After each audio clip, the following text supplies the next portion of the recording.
Selamat pagi anak-anak, salam olahraga. Ketemu lagi dengan Bapak dalam pembelajaran daring PJOK. Dalam era pandemi ini, Bapak selalu mengingatkan untuk selalu jaga jarak, memakai masker, dan cuci tangan. Untuk memulai pelajaran pada hari ini, marilah kita berdoa lebih dahulu. Berdoa mulai. Selesai. Untuk pembelajaran hari ini, kalian akan mempelajari materi lompat tinggi. Lompat tinggi. Pengertian dan tujuan. Lompat tinggi adalah merupakan olahraga yang menguji keterampilan melompat dengan melewati tiang mistar. Tujuannya adalah untuk memperoleh lompatan setinggi-tingginya saat melewati mistar tersebut dengan ketinggian tertentu. Tinggi tiang untuk lompat tinggi bisa mencapai 2,5 meter dan panjang mistarnya mencapai 3,15 meter. Olahraga lompat tinggi dilakukan secara indoor dengan daerah awalan mencapai 15 meter. Alat lain yang digunakan untuk pendaratan pada lompat tinggi harus ada kasur, busa atau tempat pendaratan harus terbuat dari karet. Ini adalah gambar lapangan lompat tinggi. Dalam lompat tinggi ada beberapa gaya.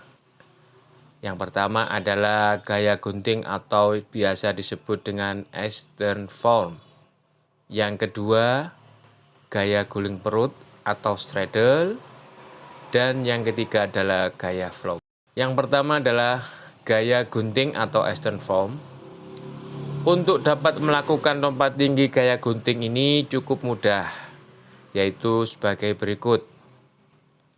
Pelompat mengambil awalan dari tengah. Melompat dengan bertumpu menggunakan kaki yang terdekat dengan mistar. Jika bertumpu dengan kaki kiri, maka pada saat mendarat dengan kaki kiri terlebih dahulu. Pada saat di udara, badan berputar ke kanan, mendarat dengan kaki kiri, badan menghadap kembali ke tempat awalan tadi. Kemudian yang kedua, gaya guling perut atau straddle. Gaya guling perut yaitu sebuah gaya yang dimulai dengan cara menikung dengan cepat. Tujuannya awalan pada gaya ini adalah untuk mempersiapkan tolakan, mempersiapkan sudut lepas landas, serta menciptakan arah horizontal yang kemudian akan diubah menjadi kecepatan vertikal atau ke atas. Awalan. Berlari dengan kecepatan yang disesuaikan.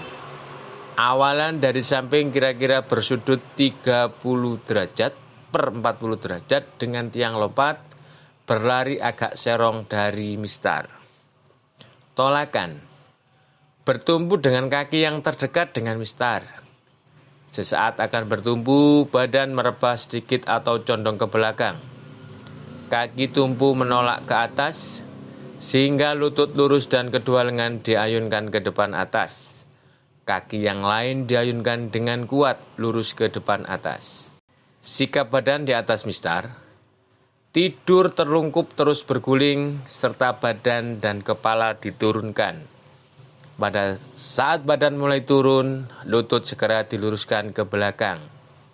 Saat mendarat, bila menggunakan tumpuan kaki kiri, maka mendarat dengan kaki kanan terlebih dahulu. Dilanjutkan dengan gerakan berguling. Yang ketiga adalah gaya flop. Cara melewati mistar dengan gaya ini merupakan kebalikan dari gaya straddle. Lompatan straddle berguling di atas mistar dengan perut menghadap ke bawah atau ke arah mistar. Lompatan flop melewati mistar dengan punggung yang menghadap ke bawah. Awalan untuk gaya flop berbeda dengan straddle. Awalan pada flop arahnya dari depan, dilakukan dengan sangat cepat, dengan cara sedikit melingkar atau menikung dan tegak lurus menghadap letak mistar. Awalan dari depan menuju tiang sandaran mistar sebelah kanan, bila bertumpu pada kaki kiri. Pada langkah-langkah terakhir mengubah arah serong ke kiri, tidak lagi tegak lurus pada mistar. Tolakan.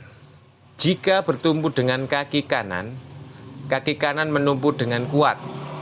Kaki kiri diangkat dengan lutut ditekuk sambil memutar badan ke arah awalan.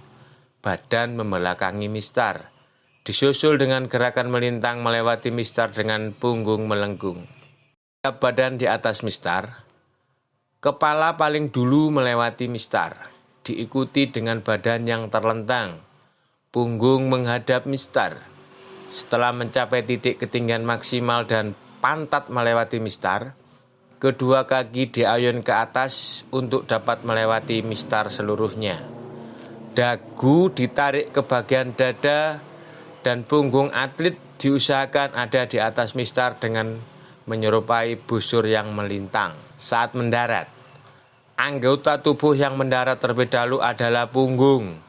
Sikap tubuh terentang saat mendarat. Oleh karenanya, gaya lompat tinggi ini hanya mungkin dilakukan di atas busa. Jangan mencoba gaya flop di bak pasir. Dalam melakukan lompat tinggi, poin paling penting bagi atlet adalah membuat lompatan setinggi mungkin dengan tidak membiarkan salah satu anggota tubuh menyentuh mistar dan membuat ia berubah tempat. Sebab hal tersebut dianggap gagal. Hal lain yang patut dihindari adalah gerak lari pada awalan yang terlampau cepat. Saat hendak menolak, kaki terlalu lurus ke depan. Gerakan kombinasi pada kaki atlet kurang sempurna.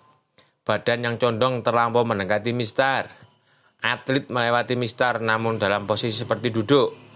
Membuat sebuah lengkungan badan yang terlalu dini. Dan gerakan yang terlambat di akhir. Demikian pembelajaran hari ini tentang materi lompat tinggi. Untuk mendalami materi hari ini, kerjakan tugas berikut ini.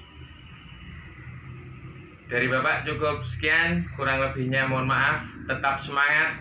Wassalamualaikum warahmatullahi wabarakatuh.